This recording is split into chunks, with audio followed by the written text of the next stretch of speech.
नमस्कार, आप देख रहे हैं न्यूज़ 9 भारत और मैं हूं आपके साथ अशोक चौहान। देश और दुनिया की तमाम खबरों पर आइए डालते हैं एक नज़र।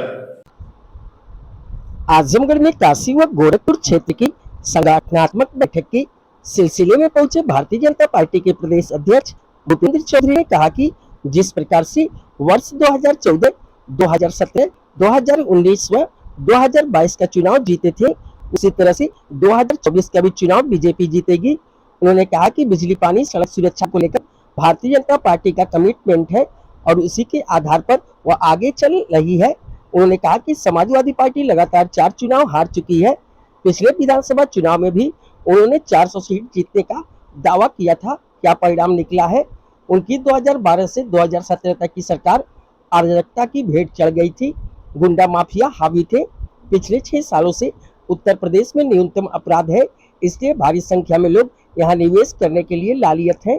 सरकार यहाँ के लोगों को ज्यादा से ज्यादा रोजगार अपने प्रदेश में ही दिलाने के लिए भरसक प्रयास कर रही है। उन्होंने कहा कि बिजली के लिए 24 घंटे जिला मुख्यालयों को, 20 घंटे तहसील मुख्यालय और 18 घंटे गांव में बिजली देने का निर्देश दिया गया है। पहले की सरकार में केवल 4 जिलों में बिजली पहुंचती थी, जिसमें रामपुर, इटावा, अमेठी और रायबरेली था। यह सरकार सभी को बराबर से बिजली दे रही है, चाहे वह गोरखपुर, बनारस, आजमगढ़। उन्होंने कहा कि संगठन के माध्यम से आम जनता के बीच योजनाओं को लेकर पहुंचते हैं। इसी को लेकर आजमगढ़ में अल्पकालीन विस्तारकों की बैठक हो रही है, जो अपना समय निकालकर सरकार की योजनाओं को आगे ले जाएंगे। अभी कुछ दिन पहले ही भोपाल में प्रधानमंत्री ने अपने बूथ सबसे मजबूत नारा दिया था। इसको लेकर सभी संगठन के लोग आगे चल रहे हैं। उन्होंने कहा कि अगले चुनाव में सरकार 80 सीट चुनाव में जीतने का मुद्दा रखती है। 2014 के चुनाव में प्रदेश में लोकसभा की 73 सीट जीते थे। 2019 में 80% सीट जीते थे। 2017 और 2022 में पिछले 50 वर्षों के इतिहास में सबसे ज्यादा स्ट्राइक रेट रहा। न्यूज़ 9 भारत के लिए अमित खरवार की रिपोर्ट। और समाजवादी पार्टी कह रही है कि 9 साल में सिर्फ महंगाई, बेरोजगारी और भ्रष्टाचार 3 खाली हुआ है और कुछ काम नहीं हुआ। समाजवादी पार्टी को अपने कालखंड के जो उन्हें अनुभव होंगे उसकी चर्चा वो लोग करते हैं। 2012 से और 2017 तक वो सरकार में रहे, किस प्रकार से अराजकता, गुंडागर्दी, बेईमानी, भ्रष्टाचार और पूरा प्रदेश दंगाइयों के हवाले था और सरकारें दंगाइयों के समर्थन में खड़ी रहती। आज उत्तर प्रदेश में मोदी जी के राज, योगी जी के राज में एक भी दंगा पिछले 7-6 वर्षों में नहीं हुआ है और आज अपराध न्यूनतम स्तर पर है। आज आप देखेंगे कि पूरी दुनिया का निवेशक उत्तर प्रदेश में निवेश करने के लिए आ रहे हैं और निश्चित रूप से सरकार का जो संकल्प है, अच्छा निवेश हो और उस निवेश के आधार पर हमारे प्रदेश के युवाओं को रोजगार मिले, इसके लिए प्रयास सरकार कर रही है और मुझे विश्वास है कि हम लोग सफलता के साथ उत्तर प्रदेश को सजाने का, संवारने का काम करेंगे। विपक्षी एकता जो है, पटना में रैली हुई, बेंगलुरु होने की संभावना कुछ उससे में 2019 में Samajwadi party, Bahujan Samaj party, Congress party, राष्ट्रीय लोकदल पार्टी, सारे दल एक साथ लड़े, लेकिन प्रदेश की जनता का गठबंधन योगी जी के और मोदी जी के साथ है और आगे भी रहेगा। ऐसी रही जिसको लेकर समाजवादी पार्टी सड़क पर उतरने का काम कर रही है। लगातार बीजेपी ऊपर आरोप लगा रही, बेरोजगारी है, महंगाई है। देखो, ऐसा है, बिजली, पानी, सड़क, शिक्षा, स्वास्थ्य, सुरक्षा, ये हमारा कमिटमेंट है और हम इन विषयों को लेकर सरकार में आए हैं। जनता ने हमें चुना है। आप 2012 से 17 तक तुलना करो, क्या स्थिति थी बिजली की? केवल 4 जिलों को बिजली मिलती थी। रामपुर को बिजली मिलती थी, इटावा बिजली मिलती थी, लखनऊ और अमेठी, रायबरेली बिजली मिलती थी। हमारी सरकार आने के बाद योगी जी ने बिल्कुल स्पष्ट एक शासनादेश जारी करके बगैर किसी भेदभाव के बिजली के वितरण की पारदर्शी व्यवस्था हमने लागू की।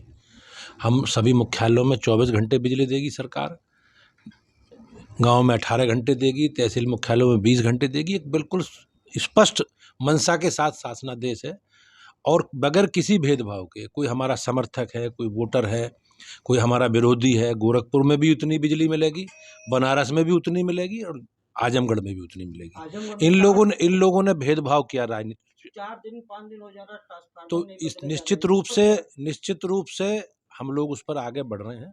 हमने बेहतर कनेक्टिविटी दी है, हमने बेहतर सड़कों की व्यवस्था की है और बेहतर कानून के राज के साथ आज अपराध न्यूनतम स्तर पर है। हम इस संकल्प के साथ आगे बढ़ रहे हैं और हम अपनी बात, अपना रिपोर्ट कार्ड लेकर जनता के बीच में। मोदी सरकार और कांग्रेस पार्टी भी 80 में 80 जीतने का लक्ष्य रख रही है, तो नहीं, हमारा जो हमने काम किए हैं, हमारी सक्रियता संपर्क है लोगों ने के बीच में, जो मोदी जी के प्रति लोगों का ये विश्वास है, योगी जी का विश्वास है, हम उसके आधार पर हमने कहे हैं। पिछले चुनावों के जो परिणाम रहे हैं, उन परिणामों के आधार पर भारतीय जनता पार्टी ने अपने कार्यकर्ताओं की मेहनत के आधार पर एक संकल्प लिया है कि हमें सभी सीटें मोदी जी के नेतृत्व में जीतनी है।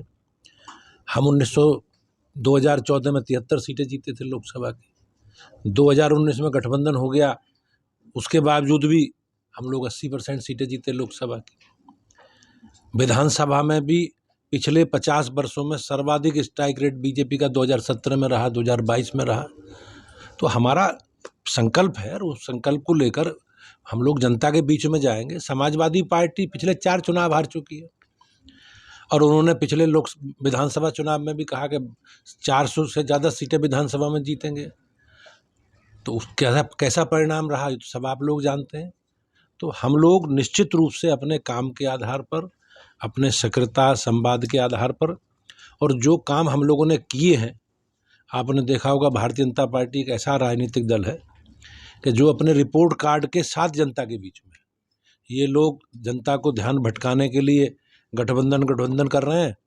भारतीय जनता पार्टी का एक कार्यकर्ता अपने कार्यक्रमों के, अभियानों के और अपने कामों के माध्यम से जनता के दुख दर्द में साथ खड़े हैं। सर, बिजली और हमारी पार्टी लगातार अपने कार्यक्रमों के, अभियानों के माध्यम से हम अपनी बात जनता के बीच में कहते रहे। संगठनात्मक विषयों को लेकर नियमित बैठ के जो कार्यक्रम, अभियान है, उनकी समीक्षा और आगामी अभियानों का रूट मैप, हमें किस प्रकार से आगे अभियान चलाने हैं, इन सारे विषयों के निमित्त हम लोग बैठते हैं। आज आजमगढ़ की मैं काशी क्षेत्र के और गोरख क्षेत्र के कुछ प्रमुख कार्यकर्ताओं को बुलाया है और ऐसे कार्यकर्ताओं को बुलाया है जो एक विस्तारक के रूप में, जिन्होंने समय निकालना है। अभी माननीय प्रधानमंत्री जी का मेरा बूथ सबसे मजबूत के तहत एक कार्यक्रम के तहत उन्होंने भोपाल से हम सबको संबोधित किया था। तो हमारा संगठनात्मक विषय है और संगठन की बैठकों के माध्यम से हम अपने बात को जनता के बीच में घर घर पहुंचाने का जो हमारा संकल्प है, उसे लेकर हम लोग आगे बढ़ रहे हैं। सर, जैसा कि संभावना दिखाई जा रही है कि जयंत चौधरी जी साथ आ सकते हैं और प्रकाश राजभर जी, तो क्या गठबंधन कुछ साथी बढ़ेंगे इसमें? नहीं, गठबंधन के विषय में केंद्रीय पार्टी निर्णय करती है, कौन एनडीए का भाग होगा, कौन नहीं होगा, या किस रूप में उनके साथ गठबंधन होगा। लेकिन हम लोग, हमारी पार्टी का राज्य स्तर का मेरा निजी मत ये है कि हमारे विचार से जो सहमत है, जो मोदी जी के नेतृत्व में काम करना चाहते हैं, हम सबका स्वागत है। सर, आप भी यहाँ खबरों का सिलसिला कभी नहीं थमता। सिर्फ और सिर्फ बने रहिए न्यूज़ 9 भारत पर। अब चाहूँगा इजाज़त। नमस्कार।